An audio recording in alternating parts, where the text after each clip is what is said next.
And as we wrap up media, we're going to go ahead and dive in to the meat and potatoes of the podcast. We're going to be talking about doppelgängers. And this podcast, I would like to lovingly title it The Year of the Doppelgänger, Monsters of Selfhood.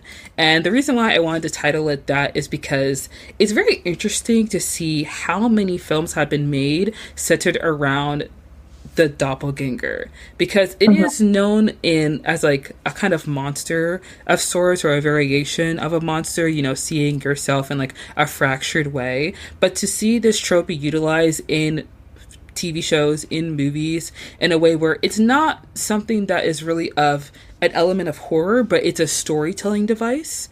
So examining this and examining how it's being used in different films is very interesting to me, and I love it so much.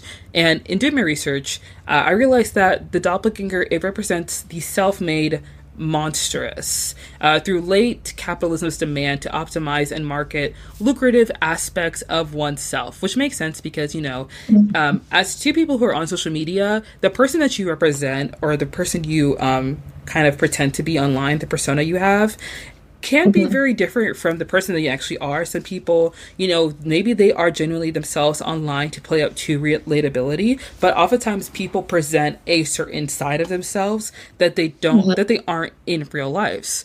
And this, is how, in a way that we try to survive, and a way that we try to navigate, our self and identity, we realize that authenticity turns into something of a strategy, and that through like social media, through entertainment, through many different ways, we have used self-commodification as a way to kind of like, sell ourselves. It's something that is double engineered for consumption. And I feel like in studying the doppelganger and learning more about it and learning more about its roots, I came across this theory based off of a book written by Jerome Cohen, and it's called The Monster Theory. Have you heard of something like that, or have you like heard of Jeffrey Cohen? Yeah. I had never heard of it. But I think it's very, very interesting. Yeah. But I think it's really interesting, yeah. Yeah, it is very interesting. Just to give you like a little bit of background, essentially like the monster theory is broken into three parts. So the first part is the monster's body is a cultural body. And this just means that monsters aren't random. They reflect the fears at the time and the place they come from. So in today's world, the monster might be a version of ourselves that we split into two. Who we really are, and then the version that we show to the world, whether it's online or at work. And we do this because modern life, it tells us to be marketable, it tells us to be appealing, to be productive, and to do this at all times. And that pressure, it creates a kind of monster in us, and it's the fake curated version of ourselves that we're constantly performing. And then the second theory within the book is the monster dwells at the gate of difference. That basically means monsters show up when we cross social boundaries. So what's normal and what's not. And the doppelganger, which is a version of yourself, it shows up as a warning, and it blurs the line between your real self and your branded self. It reminds us that society values appearances and performance over authenticity. So we start worrying like, who am I really if I'm always performing? So that's the second theory. And the third one is the monster refuses closure. And this means that the monster can't be fixed or defeated because it comes from problems that haven't been solved. And in the case of, the monster, this is our need to constantly perform, market ourselves, and keep up a perfect image. And that pressure never ends. So the monster, so to speak, keeps coming back. Yeah. So I was, doing research on the two shows in the movie that we're going to be talking about today. Well, 2 movies, 1 show that we're talking about. And I think that shows like Severance and the film Mickey 17 makes it a lot more literal, where like, workers are split into separate cells for work and home, or, workers, laborers, are treated as disposable products. So the doppelganger represents the fear that we're losing our true selves to survive in a system that only values our image, or only values the curated version of ourselves. Yeah, 100%. I think what I find really interesting, the difference between Mickey 17 and Severance and Sinners, I know we're going to get into Sinners soon, is Sinners, Smoke and Stack aren't actually that different. They're not like, I guess, diametrically opposed. They're not completely contrasted in how they behave. They have differences, but then they're a bit more subtle. Whereas something like Mickey 17 and 18 are like just complete opposites. There is almost a severance of the different bodies, which is also the case in Severance, where the innie and the outie are completely different. And I think it's interesting, actually, that Ryan Coogler chose to do the doppelganger thing, but he didn't make them like one of them like super, quiet and never speaks, and the other one super outgoing. Mm-hmm. They kind of have crossovers in their behaviors, but they also have differences, which I think, sets the stage for a more interesting look at what it means in Sinners versus what the doppelgangers mean in Mickey 17 or in Severance. Yeah, I do agree with you on that, and I feel like Ryan Coogler making them twins also plays into like how people view twins. Like they're two separate people, like they're two separate human beings, but people tend to look at them as like copies, so to speak, because of how similar they look. And Smoke and Stack, they are different, and I feel like they have some things that I like about them. Like they both care about family. Obviously, they both care about people who are very close to them, and they're both they're two people that are very bold and unafraid and are willing to take risks, and they are both kind of willing to, I guess, almost like close themselves off to be a lot more relentless in their pursuit for like money and their pursuit for power. They both understand that power is something that is very important and vital in the world that they live in, especially because they're two black men and they're often felt. They know what it feels like to be powerless. So they understand that there are certain things that you need in life so that people will look at you with respect. And sometimes that's money. Sometimes those are guns. Sometimes that is property. But it's the mindset that they share of by any means necessary, they're willing to do that. It's just that Smoke and Stack, they have different boundaries as to like how they will go about it, because I keep getting them mixed up, but like I feel like it's very clear that one of them is a lot more, not, I guess, laissez-faire with how they want to like go about attaining what they want, and the other one is a lot more rigid in like attaining what it is that they desire. Yeah, I agree. I think Smoke is a little bit more rigid, or the good guy, I suppose we could call him that. But I think that between them, yeah, it seems like you were saying, it seems like they share so much of the same vision that even though they're different, you can actually see that there is a deeper connection there in terms of, they have something that they're going towards and they both understand it. And maybe it is because, they're both black men during a time in which it wasn't easy to be a black man. Has it ever been easy to be a black man? Anyway. And so they have that mindset, the both of them. But I do really think that, I don't know, I'm really blown away by Ryan Coogler's writing, because I think the easier thing for a writer when they're doing like the twin thing or they're doing the doppelganger thing is they will write one that is really extroverted and outgoing and, just larger than life. And then they'll write another one who is the complete opposite and really quiet. But there's so much nuance with Smoke and Stack. And they don't need these kind of stark differences. They actually have more subtle differences that I think make them much more interesting characters, especially Smoke. I really, really enjoyed Smoke. And Michael B. Jordan, I didn't know he had it like that. I didn't know he could act like that. I didn't know. I put my hands up. I've been watching Michael B. Jordan since he first started acting. Yes. And I always thought, he's obviously a good actor. Mm-hmm. This, like Sinners, I was like, oh, he's a great actor. I was wrong, clearly. He was so good. Like, you could tell the difference between these characters just physically from the way that he was physically acting. It was, he did such a good job with this. That's also why this is a little bit of a tangent, but I feel like a lot of actors need that like actor director relationship because Mm-hmm. many actors like they, go from um project to project, film to movie, TV show, whatever it might be. And you get booked, you do an all right job, and you kind of move on with your life. But I feel like there are so many actors within the industry that have such a great talent, that have such Mm-hmm. great promise, and you really need that collaborator that sees that spark within you that's going to bring it out. Because Daniel Kaluuya, he's been acting for a long time. He was in Skins. Most notably, he was in Black Mirror, and of course, Jordan Peele. He spoke about how like he saw that Black Mirror episode that Daniel Kaluuya was in, and he, casted him in Get Out. And from there, Daniel Kaluuya has only gotten better as an actor, but the relationship that he has with Jordan Peele has shown to be incredibly promising to him. And it's not just Yeah. like Jordan Peele, Daniel Kaluuya, it's also like Martin Scorsese, and I believe like Robert De Niro, and also Martin Scorsese and Leonardo DiCaprio. Like they both have a really great working relationship. And then like Greta Gerwig and Soisa Ronan. Sure. Yeah, I always Sure. get I always get her name mixed up. But I feel like them. But one that I've noticed recently is Carla Gugino. I think so. I think that's her last name. And Michael Flanagan.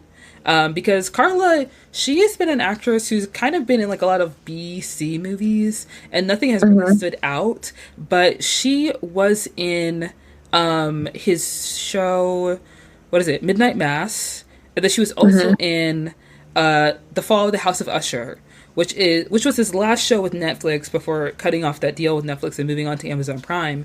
But she was Mm-hmm. amazing in that show, and she really stood out. And if she didn't have Michael Flanagan, who was an incredible writer, an incredible showrunner, at the helm and really like pushing her forward and like showing how incredible of an actress she is, then she probably would Mm-hmm. have continued to do like, just kind of subpar projects. Mm-hmm. So seeing Mm-hmm. Michael B. Jordan collaborate with Ryan Coogler and be in Sinners also opened my eyes to see like he is an incredible actor. Because for a while Yes. I just thought he was a good actor. Like even like even when I would see him in things, I'm like, well, he's doing his thing, he's doing his Yeah. job. But in Sinners, he really was like giving so much to the role, and it was phenomenal. And it didn't feel like, you know, I think sometimes actors take on certain projects where they feel like, oh, this will prove my worth as an actor. This will Yeah. prove my skill. And you could tell they're really like going in, they're doing a little too much. And it's like, okay, we can bring it back a bit. Like, we're all in the theater. We get it.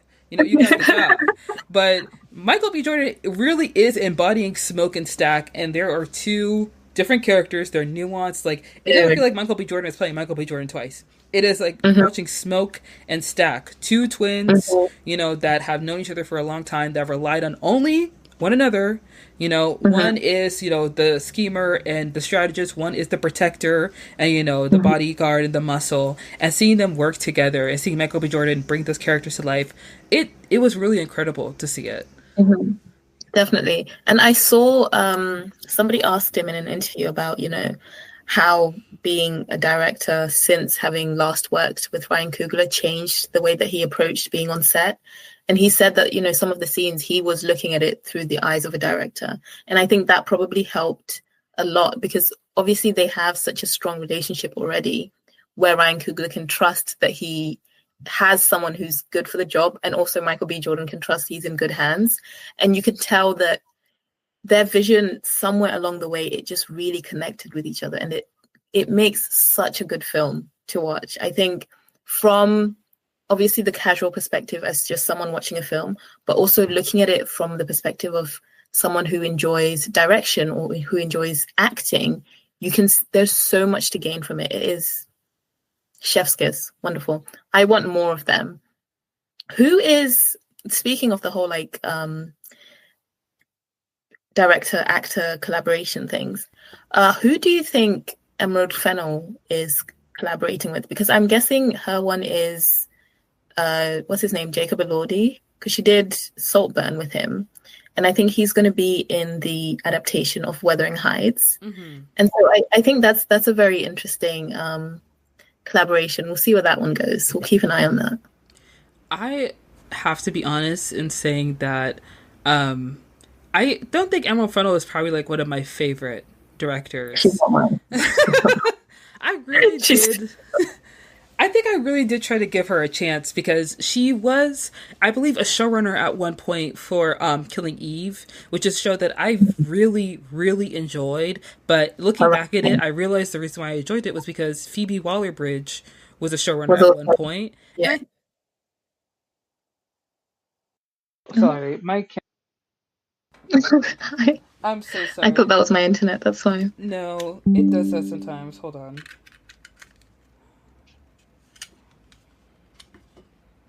Oh, wait. Oh, hold on, hold on. That's so weird.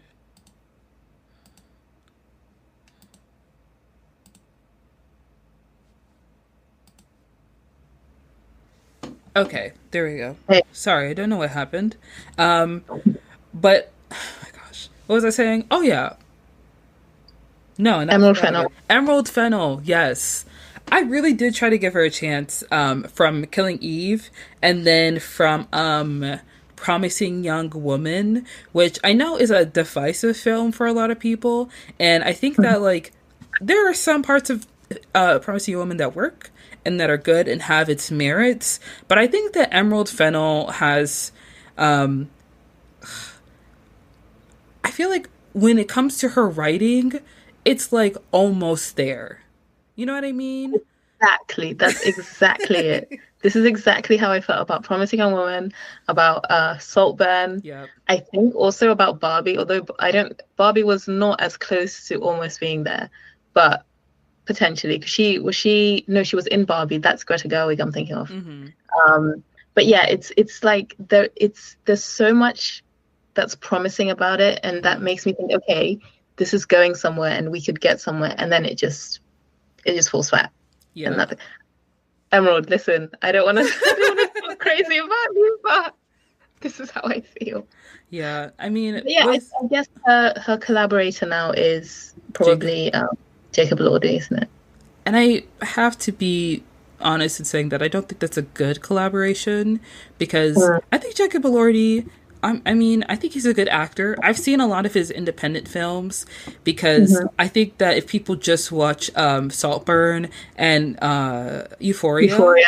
they Mm, kind of just base his acting skill off that. But in the independent films he's been in, he does play like a very good like in oh, I can't say the word. A very good charismatic man, like someone who's very like mhm, manipulative, someone who has a very easy draw, someone who can pull people in. mhm, And because Jacob Elordi is tall and just like conventionally attractive, he has been picking roles in different films that fit into like his own like personal or outward persona that he gives people. But mhm, for Emerald Fennel, I'm not sure if she is picking him in a way where she sees the artistic value in working with him or if she sees the aesthetic value in working with him. You know what I mean? Like mhm. maybe she's looking for that Right. pretty boy to hitch onto all of her projects. That way she gets her Mhm, movie deals to, get an automatic yes to every single time, you mm, know? Because mm, sometimes people do it that way. I mean, not to say that Leonardo DiCaprio is the same, but he is like one of the most well-regarded actors in the world, and Martin Scorsese is one of the most known directors in the world. So their connection with one mhm, another is very suitable in the way where they are like a dream team. And then you have like Jordan mhm, Peele, Danny Kaluuya, who are both incredible black creatives that have that talent mhm, and have that draw. But it doesn't always mean like an automatic yes from studios because they mhm, always will be a little bit hesitant to say yes to black led stories or original ideas. And I think mhm. that Emerald Fennel is looking for the guaranteed yes in Jacob Elordi, and it's not really coming from a creative drive; it's coming from a monetary drive. Yeah, I can see that. I think when I think of Jacob Elordi, I envision such a big career for him because he makes me think of um early Leonardo, not in terms of like ability, but just the way that Leo was like boxed in those early years where he started acting and he was like the heartthrob, he was in Yeah. Romeo and Juliet and then he was in Titanic. And then when he did The Beach, everybody was just like, this is the worst movie ever. I'm not saying the movie was good, but you know, when he strayed from that path of being the heartthrob, everyone was like, what the hell is going on?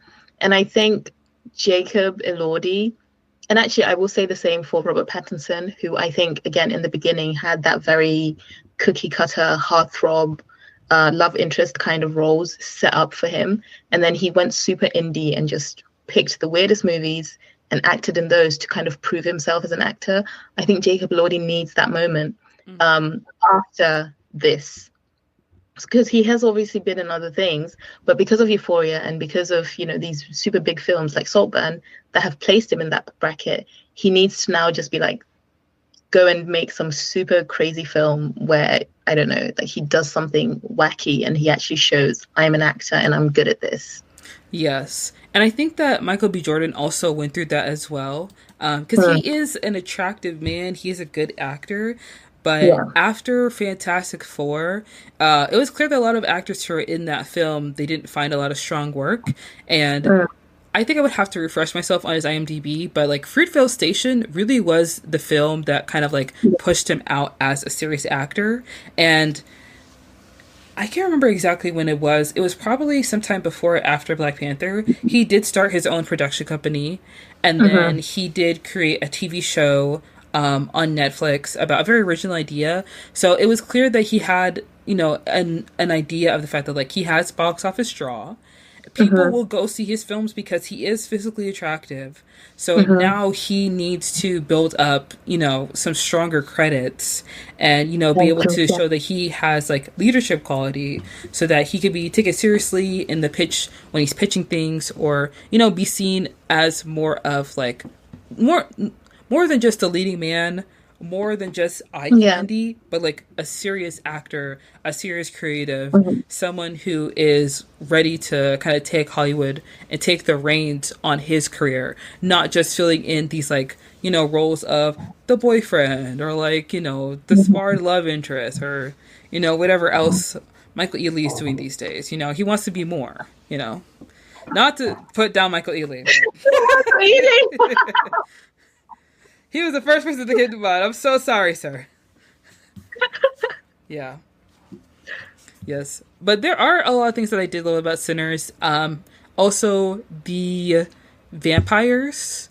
I think that they're really amazing. I love that the vampires were singing like old bluegrass music, like Wild Mountain Time. It's such a old and classic song, but their, you know, hyperfixation on Miles Kenton's character and wanting to like take his voice, you know, take Sammy's like musical gift.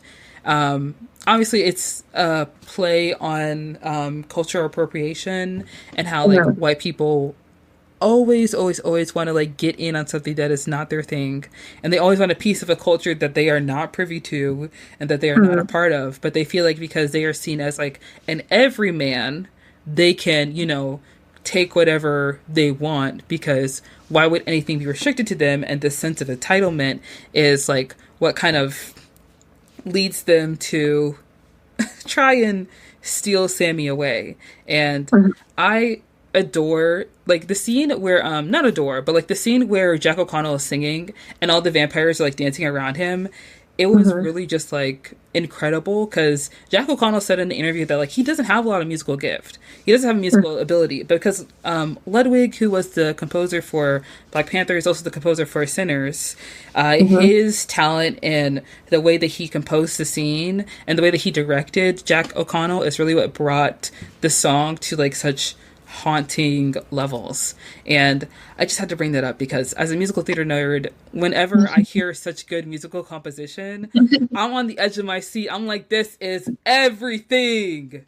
The musical composition was insane. I think, you know how at the beginning I was saying when I walked out of Sinners, I genuinely felt like this is the best movie I've ever watched. I think a lot of that had to do with the sound. Like, you felt like the environment was so beautifully depicted. Obviously, Ryan Coogler's eye, but the music, I think, just took it to a crazy new level, and you really felt it. Speaking of cultural appropriation, though, I wanted to know your take because I watched it yesterday, so I haven't actually spoken to anyone about the film yet. I Mm-hmm. haven't even like thought through my own thoughts. But I wanted to know what you thought about Haley Steinfeld's character in relation to this idea of cultural appropriation, Mm-hmm. because obviously she's, part of the family in the beginning, but things change, as we Yeah. know. So I wonder what your reading of that was essentially.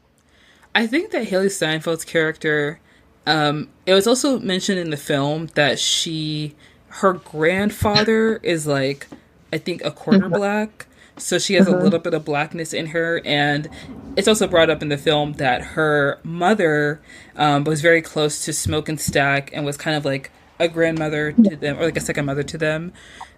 In my opinion, Haley's character feels like basically like the poor white people mhm, that did exist in the 30s and in later times in America that were very close to the black people just because of their economic displacement and the fact that mhm, they are basically like living in the same neighborhoods. They shop at the same grocery stores. Many mhm, sharecroppers became close with poor white farmers during that mhm, time.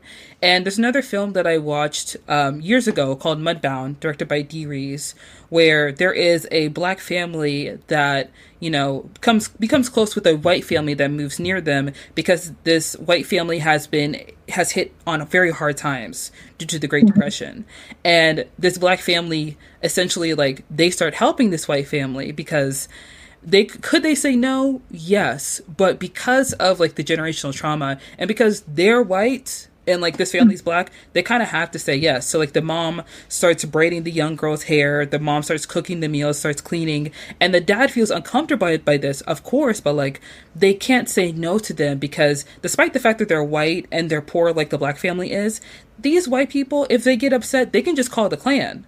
And it's clear that Haley Steinfeld's character looks at Smoke and Stack as her brother. She does not see color, and that's the mhm, problem. Because when she goes up to, let me look at my notes real quick.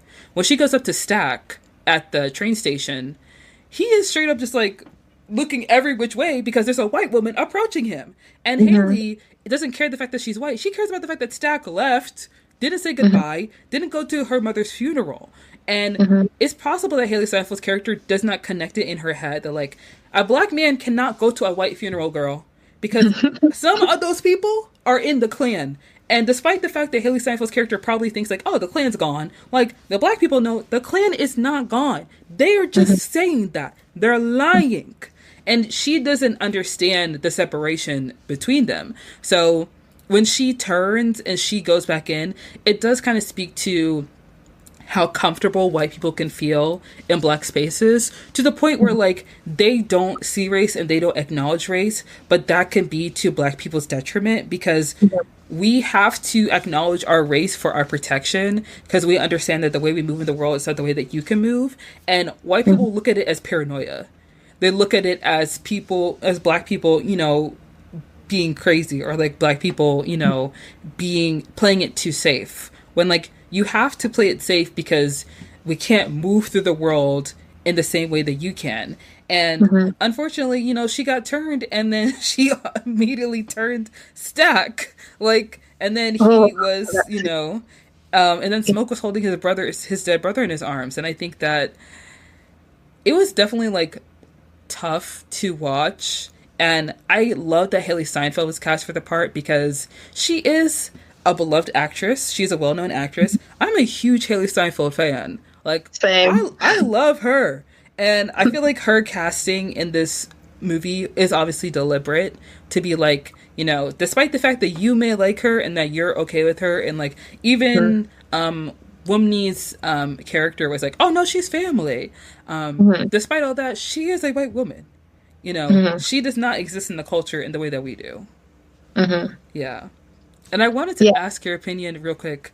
What did you think of the native writers when they went to the people's house in the middle of nowhere and they're like, so we're looking for this vampire, or they're looking for, this individual we're chasing. And then the lady was like, oh, no, it's passed through here. And then the other guy's like, so the sun's going down. And he's like, you know what? May God have mercy on your soul. I was curious. I wanted to get your thoughts on that. Like, what did you think about that moment?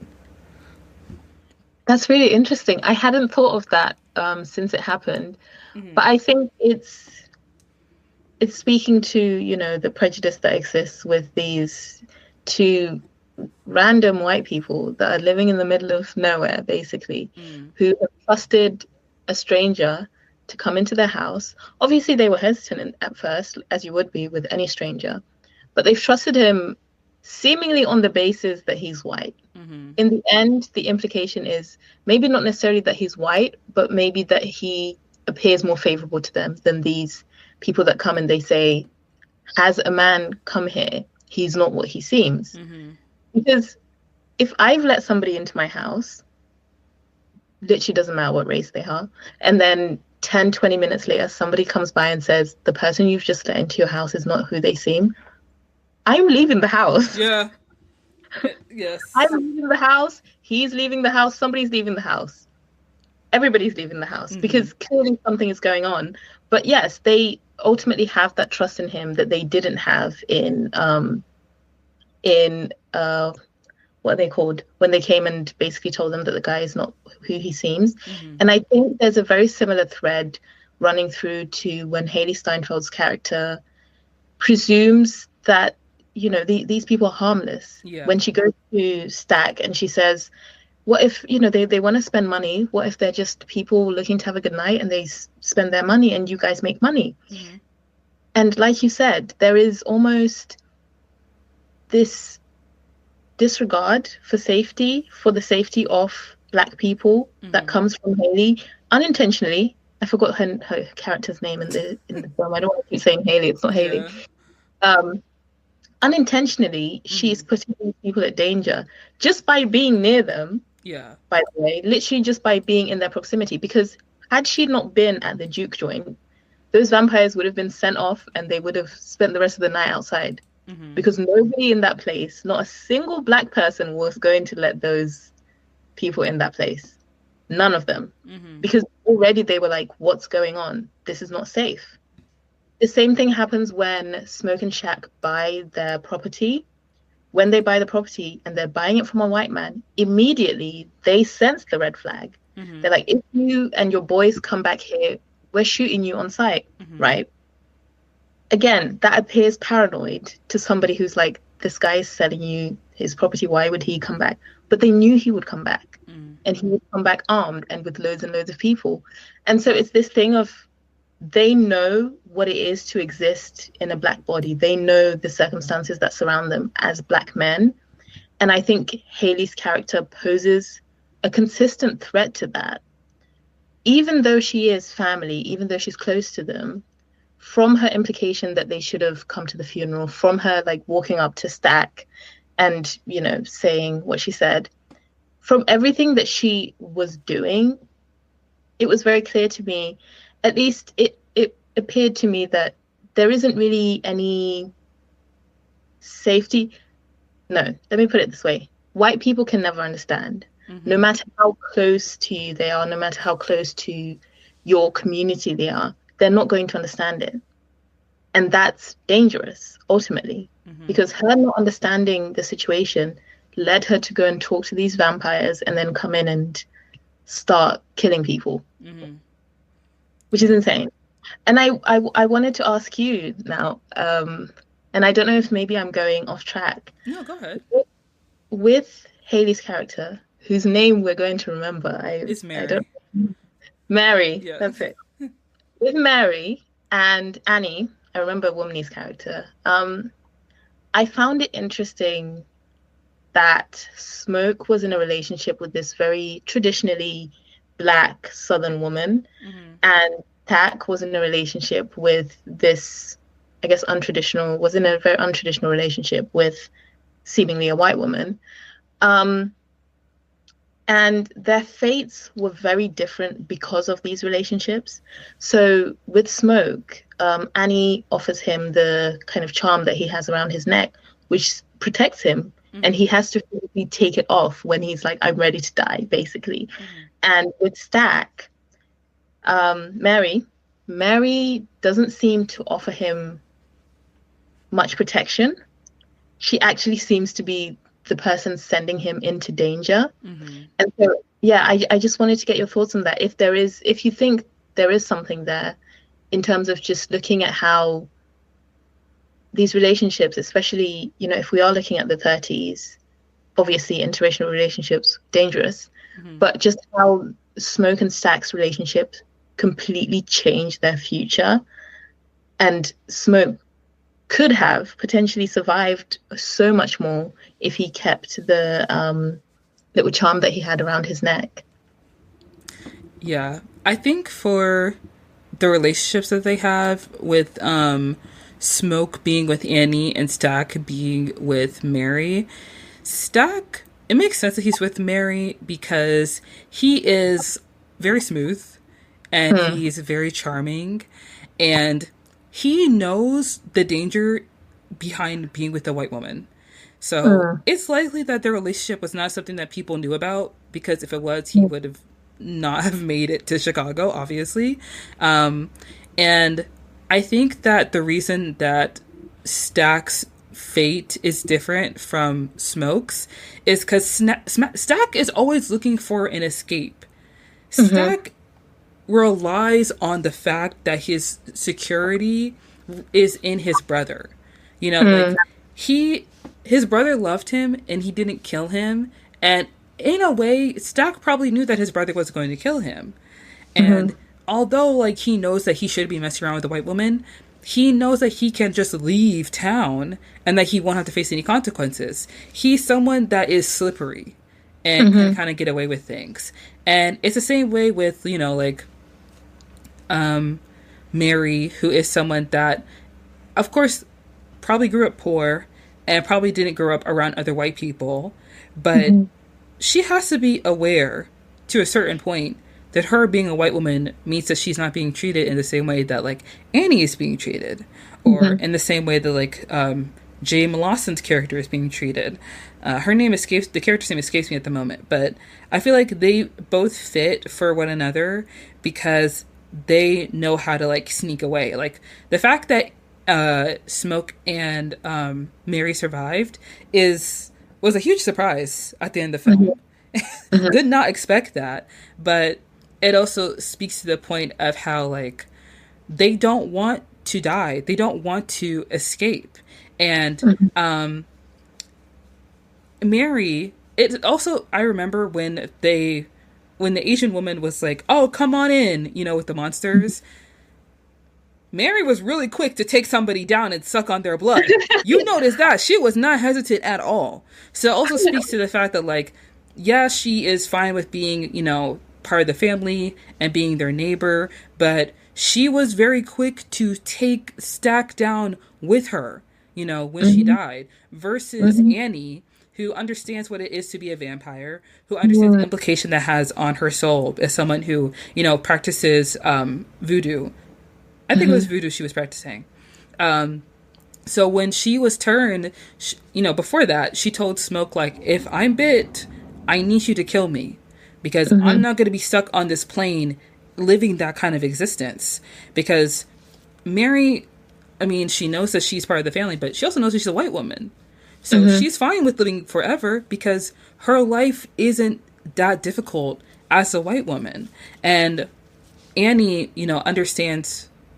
that was Mary. Yeah, Annie. Their names are so similar. I'm trying to make sure that I'm saying the right names. Annie, understanding what vampires truly are makes it clear that, like, she's fine with dying. She's fine with passing on because she does not see the life that she lives right now as the final life or as the only life that she's meant to live. I think that's the real difference between these two couples is that one of them, they're a bit selfish and they want to live an easy life, but a life that is fulfilling and rewarding to them. While Smoke, although he is chasing the bag, he wants ambition, he understands that this life, when it's over, he's fine with that. Like, he's resolute in that. Like, he killed his dad, something that could have easily got him thrown in jail. But that does not matter because he was doing it to protect his brother. And if he has to face the consequences for that, that's not something that... is going to, I guess not, it's not something that he fears. is that Mm-hmm. something that he's really worried about, ending up in jail? Like, of course he skipped town to go to Chicago, but still, he's someone that is very, he has convictions, Mm-hmm. and he stands by his convictions. And I think that's why Smoke and Annie work together, because Mm-hmm. I mean, to put it plainly, they're both very mature and Yeah. they're both adults. Like Smoke, if he wanted to keep living, he could have kept living. If he wanted to keep making money and try to make the juke joint work, of course he could have done that. But his brother is a vampire and he presumed that he was dead. The love of his life is dead. He lost his baby, years ago. He doesn't really have that much. And most of his friends burned to ash when the sun came up. And since there's Mm-hmm. nothing else that ties him to this plane, like his community, like his goal and his dream of opening a juke joint with his brother, then Mm-hmm. there's nothing left for him here. And he is fine with taking out all these KKK members and then dying so he can finally be with the love of his life and his daughter that he left all those years ago. Mm. Yeah. I really I think it's think, about their convictions at the end of the day. yeah, I think it's very interesting, um, what identity means to them as well, Mm-hmm. because in the post credits scene, obviously we find out that Stack and Mary Mm-hmm. are still alive, and they're now kind of mimicking this very early 90s fashion. She's wearing like the big gold hoops, and she's dressed for the 90s. And it was very interesting to me to think of it in terms of identity, because these are not the people anymore, right? Stack and Mary don't exist anymore. These are just like the vampire souls kind of taking these vessels and walking through the world with them. Mm-hmm. And so I think it's very interesting that they lean into what they believe Stack would have been like to have the gold Stack ring when you're not Stack anymore, right? So it's, I guess, to kind of speak to this idea of cultural appropriation, it felt like really hitting the final nail on the head that these souls are not Stack and Mary anymore. These are just like puppetry mimicking what the real people were actually like, Mm-hmm. but they're still mimicking them, you know, 60 years later or something like that. Years and years and years later, they're still acting at being Black, Mm-hmm. quite Yeah. plainly. They're I still acting at being the people that have long since been gone. mm-hmm. And I did want to say, when I saw the final credit scene, I was like sitting in the theater thinking about it. I was really thinking about what Annie said about how, like, their bodies are basically trapped in this world. And Mm-hmm. I did think about legacy as well, because in order to leave a legacy, you have to die. Like, Yeah, you can't be here anymore. A legacy is what you leave behind. yeah, And you define what your legacy is. That means the life you live, who you are, who you interact with, how you treat people, what you created on this earth. That mm-hmm. influences the legacy that you have and you leave for people. So with Stack now being immortal, he Mm-hmm. has no legacy. He doesn't really have any like strong purpose, or there's no reason for him to leave something that's going to leave a mark on this world. So he can purely live for himself, and he Mm-hmm. chooses to do that by choosing the woman that he was sneaking around with. He now Mm-hmm. has this forbidden love that he can be with for all eternity. But with being with this forbidden love, he loses sight of other things that matters. He lost sight of the fact that like his brother, has died. That his brother's, love has died. That his community is gone and is passed on. And most of the people he's probably known all his life are gone forever. But those things don't matter to him, and they don't really like have a hold on him, in his heart or in his soul, because that's not really him anymore, because you are who you are, defined by the experiences you have in life. When you live on forever, your experiences, they fade away, they become nothing, and you don't hold that doesn't have hold as much stock to you as it would when you fear death, when you fear your mortality, when you know that all of this is temporary, so you have to cherish the people around you. You don't really have to cherish anything if you understand that things will pass away and things will fade away and you'll still be here. So you find no reason to, care about what's going on with you. So the thing he cares about is Mary. And so that's the only thing that he holds dear. And I think it's so sad because in that post-credit scene, he essentially says that Smoke asked him to leave Sammy alone. He was like, just as long as you leave Sammy alone, fine, I'll let you live. He hasn't left Sammy alone. I'm like, this was your brother's final wish to you. Just leave Sammy alone. Why have you visited him at the end? I think it speaks to just how selfish he is. He doesn't care. He's like, yeah, I'm going to go and say hi.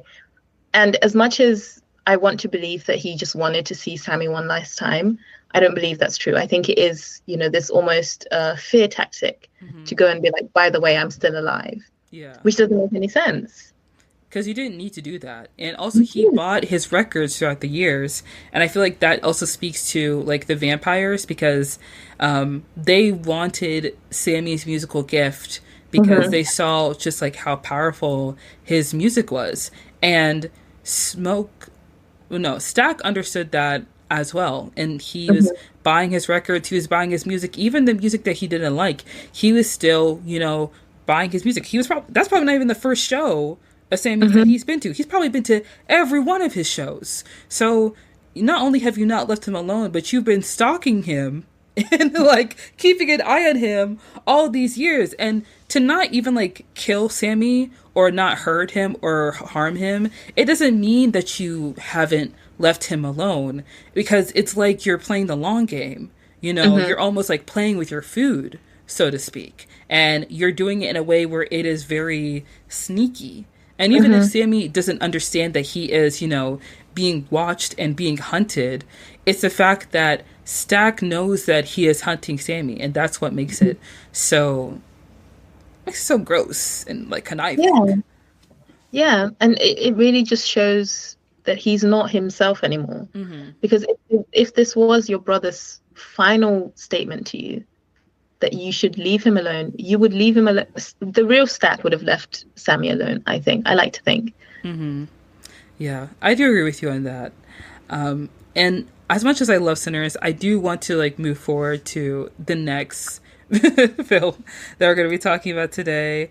So, Sinners, phenomenal movie overall. I think it was really amazing. And just one last thing just to say, I want to get your opinion on like Sammy's decision to like leave home, just holding on to the guitar. Do you think that he was right to leave, or do you think he should have stayed?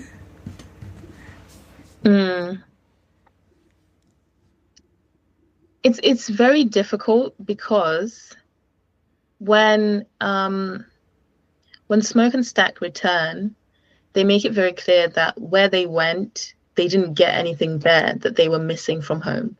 So, and the implication is actually that was it Chicago, I think they went to? That when they were in Chicago, they actually found that it was worse than where they were from. It was a new devil, essentially. And I think there's a scene where it says, it's better the devil you know than the one that you don't know. And I'm conflicted about whether Sammy made the right decision, because I think he made the right decision in following his dream and not allowing his father to kind of tie him down and force him to do things the way that they did them in his hometown. And so I think the dream element of it, yes, but I think there is this sort of sadness that comes with the fact that he had to detach himself from his community. And so when we see him in that post-credit scene, as much as he is this huge star, he's not there with anyone. There is like, I want to kind of presume that he doesn't actually have the same community that he had when he was back home. I don't know how he would have built that community up. Everybody burned down, essentially. And I don't know how he would have met new people to fill in those gaps. And so, yes, I believe he made the right decision in chasing his dream and in making music, right? And his music was so powerful and it was so beautiful. But I think there is still this feeling of having made the wrong step simply because he is implied to be dying at the end, or at least close to death, and he's by himself. He doesn't seem to have a community. And what made music so powerful on that one day was that it was being shared by community. There were other people there that were feeling it exactly the same way he was feeling it. And when he sang, it was like a light went off in everybody and they were like, whoa. And now he's performing to crowds that I would presume are not from where he's from, that they don't quite understand what he's singing about or where he's performing from, what's in his heart as he's performing this. So I'm still thinking about it. I'm a bit conflicted. I think, yes, he made the right decision, but I think that right decision came with so much sadness that I don't know if it was the right decision. Yeah, I agree with you on that, and I think that seeing Sammy alone in the bar was very striking, just because like, it's clear that he's lived like an incredible life, and it's clear that he has gained so much success, but I think that I I feel like at the end of the film we are led to believe that Sammy is essentially alone. You know, Yeah. because of his age, you can assume that he's been married, that he has grandchildren, you know, and that he has a family. But hmm at this point in time in his life, he's by himself, you know, hmm and it's possible that he has been alone for a long time. And I feel like throughout the film, as we're watching it, it was very clear from the beginning how badly Sammy does not want to be there. Like, he does not want to live there anymore. He is tired of being under his father's thumb. He wants to make music. And even though he found out that the guitar he was given is not like a guitar from a famous musician, but it was like their dad's guitar, you know, Smoke and Stack's father's guitar. Even so, even though his most prized possession, it was essentially a lie, it was still his possession. It was his own. And it was the one thing that made him feel like whole. It made him feel like himself. And his identity is so tied to his music that he wanted to follow that rather than following in the footsteps of his father, because if he follows in the footsteps of his father, he's stuck in his shadow and he'll never Yeah. be able to be his own person. He'll always be, you know, stuck behind somebody or underneath someone. So when he makes a choice to leave, I can understand why he would want Yeah. to leave, because you know, if it was any other person, when you realize that the first night you give yourself and fully sing your heart out, that it's so powerful that it brings vampires to your door and kills people, like any other person would have simply just decided to lay low, be quiet, and continue to be a sharecropper. And I think that Sammy realized that, like, the life that he's living there, you know, picking cotton, working under his father, the clan any day could knock down at your door, and now there are vampires in your community. I feel like he realized that he needed to make a break for it, you know. And even though Smoke and Stack, they warned him against going there, they warned him against, you know, taking that risk, he realized that it's better that I take that risk and I possibly die than die here and have not done anything with my life. hmm So I understand that. And I feel like Sinners, such a phenomenal movie. I feel like it's the one movie that's coming out this year. I don't know if I said this already on the mic or maybe I said this off the mic, but every other movie that's going to come out this year, I'm just going to automatically compare it to Sinners. Unfortunately. Unfortunately, because it's honestly raised the bar. And there are I feel like there are very few movies that come out every year where everyone watches it and it is like a unanimous, you know, Yeah. agreement that this is the movie of the year. Yeah, definitely. I think so. And one more thing on Sinners, actually. Speaking of Sammy, that line, because I cried at the end of Sinners, by the way. I didn't expect to, because obviously it was like a horror movie, and I was like, this is a great film. And it finished, and it was the first post-credit scene where he says to Stack, that was like the best day of my life, essentially. He says, you know, before the sun went down, that was the best day of my life. And I just sobbed. I was like, and I don't know why it hit me so much when I was in the cinema. But I think looking back, the reason that it really struck me is it was so sad to me that he couldn't have it both ways. The reason that I think that was the best day of his life is because he simultaneously got to explore his gift of music. He got to sing in front of people, but he also got to do it with people who understood, who were part of the thing that he was singing of. And I think music is obviously very important to Black people in general, but in the film, specifically Black Americans, and their experience of liberation and their experience of freedom and their experience of race relations, right? And so him singing in that bar in front of people that are from where he's from and understand exactly where he's speaking from and why he's speaking this way, and having the ability to explore his talent. I think the reason it was the best day of his life was because he had it both ways. He had his community and he was able to express himself in the way that he pleases. Mm-hmm. And, you know, we jump decades later and it is still the best day of his life. And it made me so sad that, you know, he couldn't have it both ways. He couldn't explore his talent and be back home. He had to leave and he had to do it somewhere else. And it absolutely broke my heart. I cried. I was like... Yeah, I think I didn't catch that. That, like, he said, that was the best day of my life. Where it's like, you've lived a long life now. You've lived a long life. That can't be the best day of your life. Out of all the things you've gone through. It's quite shocking, but also, like, once again, I had to say, the music in the movie was sensational. I love that Ryan Coogler, he said, every single part of this movie will be fine-tuned. Okay. Every part of this movie will be excellent. And it was. And I know whichever Marvel executive said he shouldn't have directed Blade, they are ripping their hair out. They're beating the air. They're beating their chest in anger. I know they are.